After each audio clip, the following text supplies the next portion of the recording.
This is an examination of the hidden human condition. This is the Hidden Killers Podcast. The Hidden Killers Podcast. With Tony Brueski. We are talking with attorney Eric Bland today.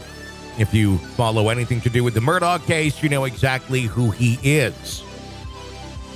We're talking with him today in respect to his representation of the family of Stephen Smith.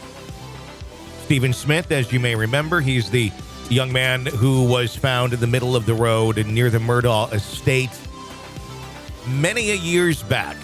It's an unsolved crime. There's been accusations, there's been rumors, there's been all sorts of speculation as to his mysterious death, which was ruled a hit and run, and now has been ruled a homicide, and an investigation is currently underway. 7 years ago, Smith's mother made some, very strong accusations against Alec Murdaugh's older son, Buster. Of course, that played out in the media for a while as well. I know he said, I have nothing to do with this. Sandy accusing them of the Murdaughs of reaching out really soon after their death. We talked about that, about wanting to represent them. And Stephen's twin sister, Stephanie, has even claimed that the older one, Buster, killed her brother with a baseball bat. Now that there's been some time, there's been more investigations that have gone on into this. Do you know if the Smith family still holds those same beliefs, or has time kind of changed that as more information has come in? Well, I don't want to disclose attorney-client privilege that I've had with Sandy because that's who my client is. Sure, but, I know. Time has a way of healing some emotions.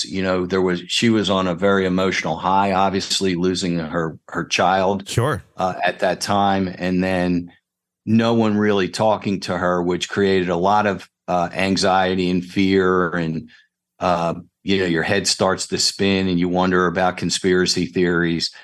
I think today, probably Sandy's more measured. I've not spoken with her daughter, so I don't know, what Stephen's sister feels like.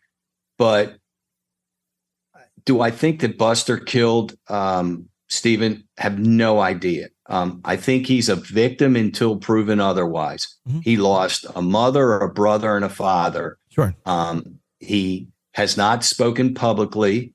So until this Fox interview is going to air, I guess, in September, he's not spoken publicly much. So we should give him the benefit of the doubt. I mean, this kid is, he didn't kill Mallory Beach. Yes, he provided a driver's license to Paul.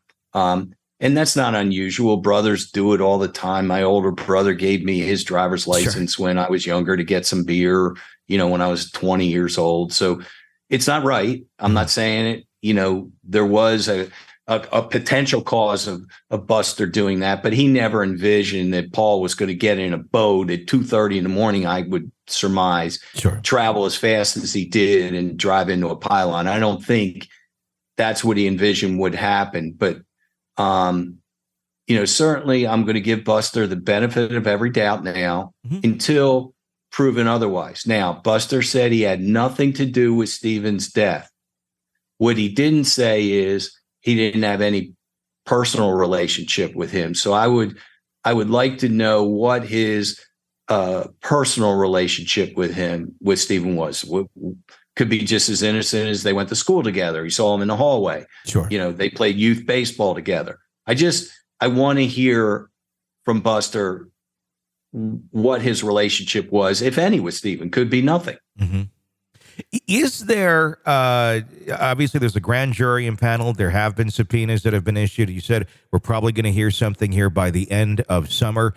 In terms of what we're going to hear by the end of summer, do you feel like we're going to go in a direction more of explaining exactly or a good idea of what happened to Stephen? Or are we going to hear what happened to Stephen in more factual tones, along with who may have been involved with the actual death of Stephen? I think, we're talking about 2015 to 2023. And with the advent of continued technological advancements, I think SLED has abilities now that didn't exist in 2015. We know about phone mapping. We know about what information you can glean from a phone just from the Murdaugh trial. The Murdaugh trial migrated from originally a scientific trial. Was going to be about blood, the lack of DNA. And then it migrated to a technological trial of the phones, and then the Snapchat videos, and then Paul's video at the kennels, which was, I think, the single most important piece of evidence that led to Alex's conviction. Sure. But then it even migrated further to just being a referendum on Alex when he took the stand. Yeah. All that other stuff kind of went out the window. And for 2 days, the world was captivated, and certainly the jury was paying attention and measuring Alex. Some thought he was credible. Some thought he was showed contrition. Other people thought he was manipulative. I was one of them. Narcissistic. I was one of them. Sure. A habitual liar on the stand. I was one of them. And so it became a trial about Alex. But what we did learn about is this technological information that you can learn from just picking up this phone and putting it down. And it tells where I am and, how fast it moved. Was that mean I was on the run, or it moved slowly? I was walking. There is phone evidence that the SLED is looking at, Stephen's phone, which they've cracked with the code, which would lead to text messages, Instagram stuff, photos that he may have had on his phone.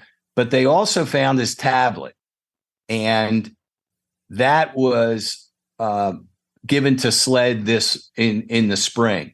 Chief Keel has not confirmed whether they have cracked the tablet, cracked the code, but I believe that they have. Hasn't told me. I believe that they have. And I think this case is going to be solved by that technological evidence. Sure. What's on the tablet? What's on his phone? And then SLED can use that information to go question somebody and say, be careful what you say, because I have phone evidence or I have tablet evidence. And somebody may finally say something that's like a talisman thread, Tony, where you pull it, and all of a sudden, everything just unravels. This is an examination of the hidden human condition This is the Hidden Killers Podcast with Tony Brueski.